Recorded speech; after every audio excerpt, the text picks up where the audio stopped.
Britain's Prime Minister has been heard on camera calling Nigeria and Afghanistan, quote, fantastically corrupt countries. David Cameron was speaking to the Queen about an anti-corruption summit in London, which opens on Thursday. Take a listen. We've had a very successful cabinet meeting this morning. We talk about our anti-corruption summit. We've got the Nigerians. We've got some leaders of some fantastically corrupt countries coming to Britain. Nigeria and Afghanistan, possibly the two most corrupt countries in the world. Well, let's speak to Nick Robertson about this. He joins me in the studio now.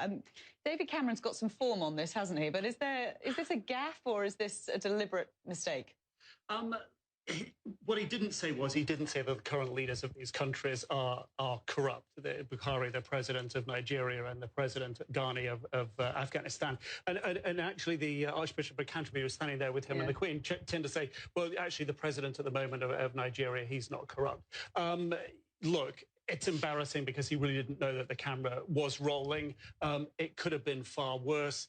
He has done this sort of thing before. For the Nigerians walking into this, it's a bit embarrassing.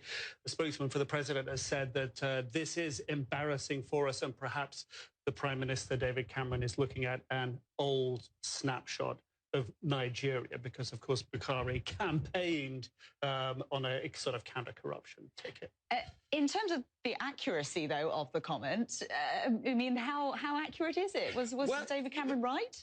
Well, and Downing Street has been quick to point that out. They say they won't comment on conversations he has with the Queen, but they have said, look, both of these leaders have said that their countries do have corruption issues. He said that, or Downing Street has said that when they have this summit, both leaders have written some notes for the summit, and these will be published. This was normally going to happen. And Ghani has said, yes, Afghanistan is badly corrupt, and Buhari has said, look, the last government was, sort of created a situation of corruption inside the country. There are scales to measure this, and Afghanistan is woefully low. There are only two countries below it. You have but not North Nigeria.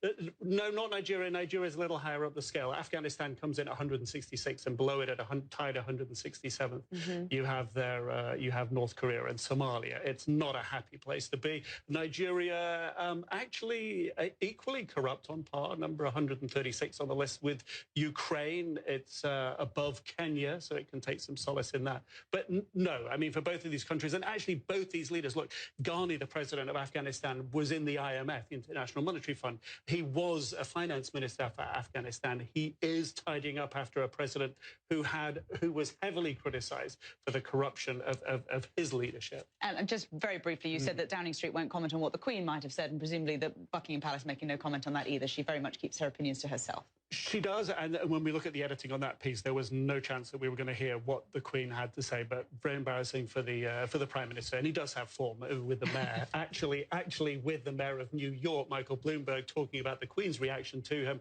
when he told her about the outcome of the Scottish referendum. Yeah, he was speaking about the Queen. She purred down the line to me. He told Michael Bloomberg. She, however, has a little bit more diplomatic experience, perhaps, than he does. So keep certainly more years. Thank you very much, Nick. Thanks for joining us in the studio.